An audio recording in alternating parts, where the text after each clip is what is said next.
வணக்கம் சொந்தங்களே, எப்படி இருக்கிறீங்க? இது விஜய் அன்னைக்கு தான். வணக்கம் விஜய் அண்ணே. அரசியலுக்கு வந்தாச்சு. 7ஆம் தேதி முதலமைச்சரா பதவியேற்க போறீங்க.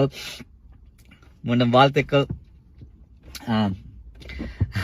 ஒரு பரப்புரையில சொன்னீங்கள என்ன, ஈழத்தமிழ், நான் ஈழத்தமிழன், கனடால வாசலன், ஈழத்தமிழ் தந்தையை இழந்து அனாதையாக தவிக்கும் ஈழத்தமிழருக்கும், பக்கத்துல இருக்க ஈழத்தமிழருக்கும் உலகத்தமிழர்களுக்கும் நாங்க தானே குரல் கொடுக்கணும்.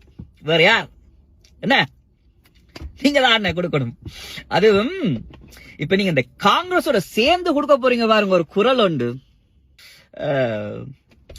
தமிழ் தேசியம், சீமான் எல்லாத்தையும் வேணான்ட்டீங்க. என்ன அதுல எங்கட யாழ்ப்பாண குஞ்சல் கொஞ்சம் கொடி தூக்கி கொண்டு நீங்க பாருங்க. விஜய் அன்னைக்கு அண்ணன் எங்களுக்கு குரல் கொடுக்க போறார். யாரோட சேர்ந்து? அப்பன் இல்லாம அனாதாக்கப்பட்ட எங்களுக்கு அப்பனையும் அப்பன் குடும்பத்தையும் அழிச்ச காங்கிரஸோட சேர்ந்து போங்கடா.